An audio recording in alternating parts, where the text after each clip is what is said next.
мыйзамына өзгөртүүлөр киргизилген. Жаңы өзгөртүүлөр, ал өзгөртүү 2020-жылда өтө турчу шайлоого даярдыктар кызуу жүрүп баштады. Тагыраагы Чүй облусунун активдүү лидер айымдары чогулуп, аялдардын саясий чөйрөгө катышуусунун маанилүү экенин баса белгилешип, жергиликтүү кеңешке депутатка келүүгө камданып башташты. Гендердик теңчиликке жетүүнүн иш аракеттеринин улуттук планы бар. Ошо пландын 4-5 разделин аткаруунун негизинде жана улуттук стратегия бар. Ошо гендердик теңчиликке жетүүнүн ошону аткаруунун негизинде ошол мыйзам кабыл алынган жана биз ошол мыйзамды, ошол стратегияны улуттук планды аткаруунун негизинде ошол иш-чараны өткөзүп жатабыз.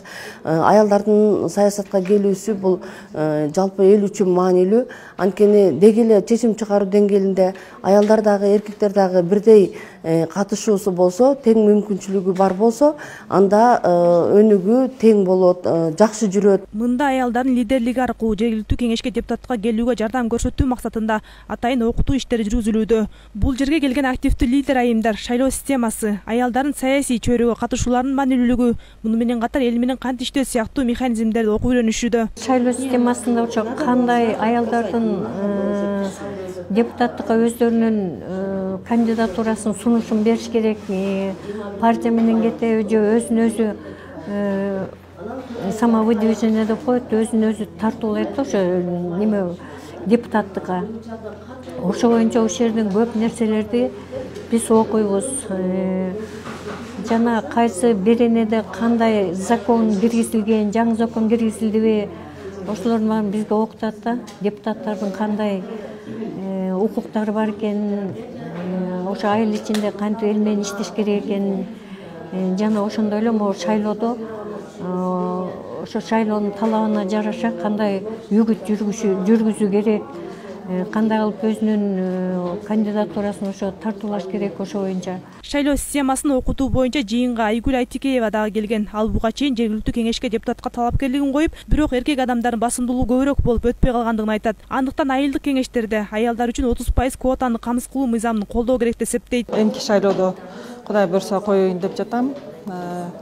Көбүнчө бул депутаттыкта аялдар болсо жакшы болмок да. Себеби аялдар көп проблемаларды, мисалы үйдө деле ата президент, эне премьер-министр катары болот. Анан премьер-министр чарбачылык жумушту, баягы ички маселенин баарын премьер-министр чечет да. Анысы кандай биздин жашообуздун деңгээли көтөрүлүш үчүн кыргыздын кыргыз эмес, жеке эле кыргыз эмес, негизи аял кишилер барса депутаттыкка абдан жакшы болмок да. Бириккен Улуттар уюмунун өнүктүрүү программасы чечим кабыл алуу органдарындагы аялдардын санын жарыялаган. 2019-жылдын 8 мартындагы көрсөткүчкө караганда жогорку кеңеште 19 аял депутат бар. Өкмөттүн 16 министрлигинин 2-өөнү аял министр башкарат. Жергиликтүү кеңештердин курамынын 11%-ын аялдар түзөт.